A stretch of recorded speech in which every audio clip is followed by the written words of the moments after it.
What if I told you that your ego doesn't actually want you to heal? That it wants a story instead, a narrative, a triumphant comeback, a final act so grand, so poetic that your pain suddenly makes sense. It doesn't care about peace, it wants meaning. You think you're trying to move on, but deep down you're waiting for the cinematic moment where the person who broke you comes back, admits everything, apologizes, sees you, regrets it all, and just like that, the suffering was worth it. We don't just grieve people. We grieve the story we were writing in our heads. We grieve the ending we never got. This is the ego's trap. It whispers, once they see your worth, once they come back, once you win, then you'll be free. But healing doesn't look like that. Healing is quiet, boring, ugly even. It's not a climax, it's a slow dissolve. And that's exactly why the ego resists it. Because the ego feeds on image, on legacy, on identity. It doesn't want you to let go, it wants you to be seen letting go. With grace, with power, with eyes watching. It wants an audience. Think about that. How often have you imagined the perfect moment where the tables turn, where they finally understand what they lost, where you walk away stronger, colder, untouched? That's not healing, that's revenge. And revenge is the ego's version of closure. But real closure doesn't come with applause, it comes in solitude. It comes the moment you decide, this story doesn't need an ending that makes sense, it just needs to end. History gives us echoes of this. Consider Achilles, the great warrior of Greek mythology. He wasn't fighting for peace, he was fighting for glory, for legacy. His story ends not in healing but in death, a death that ensured he would never be forgotten. The ego loves that kind of ending. Now look at Marcus Aurelius, the Stoic philosopher and emperor. He knew power intimately, but he also knew the ego's weight. In his Meditations he wrote not about triumph, but about letting go, about the smallness of man in the face of time, that nothing truly belongs to us, not our fame, not our pain, not even our stories. Modern psychology mirrors this too. Carl Jung believed the ego was only a small part of the self. He spoke of the shadow, the repressed, hidden side of who we are. The ego tries to deny the shadow, but healing means facing it, integrating it. Realizing that the parts you want to hide are often the ones that need love the most. But the ego doesn't want integration. It wants projection.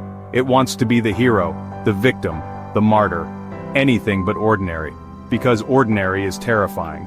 To the ego, being ordinary feels like death. That's why we hold on to pain longer than we should. Why we keep telling the same stories. Why we romanticize our suffering.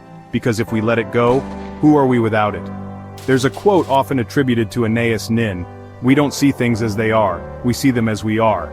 If your identity is built on being hurt, betrayed, abandoned, then healing threatens that identity. It asks you to become someone new, someone who doesn't need the wound to feel real. That's terrifying because even pain can feel like home. We confuse intensity with authenticity. We think a love that hurts must be deeper. A goodbye that breaks us must have meant more. A silence that haunts us must have a message. But sometimes, there is no message. Sometimes people just leave, things just end, pain just happens. And that's when the ego screams the loudest, make it mean something. But what if it didn't? What if the lesson isn't about them at all? What if the only meaning is the one you create when you decide to stop needing one? This isn't about apathy, it's about liberation. You are not your story. You are the awareness writing it. And you have the power to end a chapter without explaining the plot. But the ego will fight you. It will dress up in self-righteousness, in nostalgia, in what-ifs. It will whisper, if you heal now, they win. Let them win the version of the story that only exists in your mind. Let them be the villain, the lesson, the stranger. It doesn't matter. Because the real victory isn't them seeing your worth. It's you no longer needing them to. There's a beautiful line by the poet Nayyirah Waheed. Stay away from people who make you feel like you are hard to love. The ego doesn't like that. Because the ego says convince them, prove it, change their mind. But healing says, walk away. No speech, no explosion, just silence. We often think growth is loud, but real growth is invisible. It's the space between reaction and response, between craving and choosing, between breaking and breathing. You don't need to be the hero in someone else's story. Be the one who walks off the page, not for the applause, not for the comeback, but because you finally understand this truth. Healing is not the climax. It's the closing of the book. And you don't need them to read it, you just need to stop rereading the same chapter, hoping it will change. So if you're still waiting for closure, Ask yourself, is it closure you want? Or is it the moment where your ego gets to say, I mattered, you matter, even if no one claps, even if no one sees it, especially then, because that is where healing begins, in the silence, in the surrender, in the choice to be free, even when the story isn't finished. And if this resonated with you, if something inside you feels a little quieter now, or maybe a little clearer, then share this with someone who needs it. Like the video, subscribe to the channel, leave a comment and tell me what you're walking away from, not for them but for you. Because the story you write next, it doesn't need a hero. It just needs you. You know, it doesn't need a hero, it just needs you. But, before you become the you this story truly needs, you'll have to shed the versions of yourself built for someone else's gaze. The version who loved just to be loved back. The version who stayed, not because they felt peace, but because they feared being forgotten. The version who confused attention for affection, drama for depth, and being needed for being valued. These are not you. They are echoes of survival, of trying to belong, of shaping yourself into something someone else might hold on to. But you're not here to be held like a lifeline. You're here to live like a flame. And, flames don't ask for permission to burn. Let go of the apology you've been rehearsing in your head. Let go of the perfect final words. Let go of the version of yourself that's still standing in the doorway, waiting for someone to turn around. They won't, and if they do, you won't be there anymore. Because you're not waiting at the door, you're walking through it, into the unknown, into a self that doesn't need spectacle, that doesn't crave recognition, that doesn't fear being ordinary because it knows peace isn't ordinary at all. It's extraordinary because honestly very few ever find it. Healing is not becoming someone new, it's, remembering who you were before the world taught you who to be.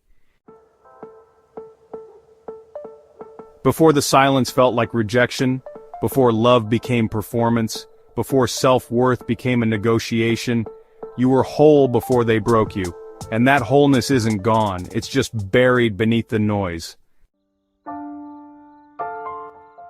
And the ego? The ego is the noise. It wants to keep you entangled, wrapped in the what-ifs, tethered to timelines that never existed, haunted by conversations that never happened. But healing means cutting the cord. Not because the other person is unworthy, but because the weight has made you forget how to fly. You don't owe your pain a purpose, you don't owe your past a sequel, you owe yourself presence, you owe yourself breath, you owe yourself rest. Rest from overthinking, rest from over-explaining. Rest from performing your healing so the world knows you're doing better now. Real healing doesn't look like strength, it looks like surrender. It looks like saying, I don't know who I am without this wound, but I'm willing to find out. It looks like mourning the story you never got to live, without needing someone else to validate that grief. It looks like holding space for the version of you who begged to be chosen, and whispering gently, you didn't deserve to beg. And then it looks like walking forward anyway, quietly, softly, powerfully. Not because you've conquered your past, but because you've stopped letting it dictate your future. Remember this, the ego heals when it learns humility, the heart heals when it learns boundaries, and the soul heals when it remembers it was never broken, just buried. Buried beneath expectations, beneath roles, beneath stories that were never yours to carry. You were never meant to be the fixer, the savior, the one who holds everything together. You were meant to be free. And freedom? It doesn't look like getting the last word. It looks like no longer needing one. It doesn't look like turning pain into poetry. It looks like being okay if no one ever reads the verses. It doesn't look like glowing up so they regret it. It looks like glowing inward even if no one's watching. The ego resists this kind of quiet because it feels like erasure. But the soul understands this is rebirth.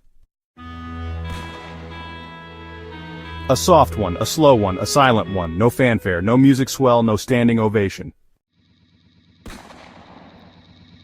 Just you, choosing yourself over and over again until it doesn't feel like a choice anymore, until it feels like home.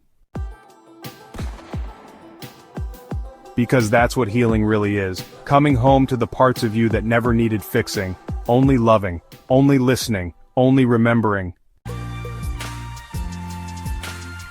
So if you're still clutching the plot, waiting for a final scene that makes it all worth it, ask yourself, what if the most beautiful ending is no ending at all? What if the real power is in not finishing the story, but leaving it behind altogether, walking away not because you lost, but because the game was never yours to play? Because your healing was never about proving anything, not to them, not to the world, not even to yourself. It was always about returning, to stillness, to softness, to truth. And in that return, you may finally see, the ego was loud, but your peace, it never stopped whispering. And now, maybe for the first time, you're ready to listen.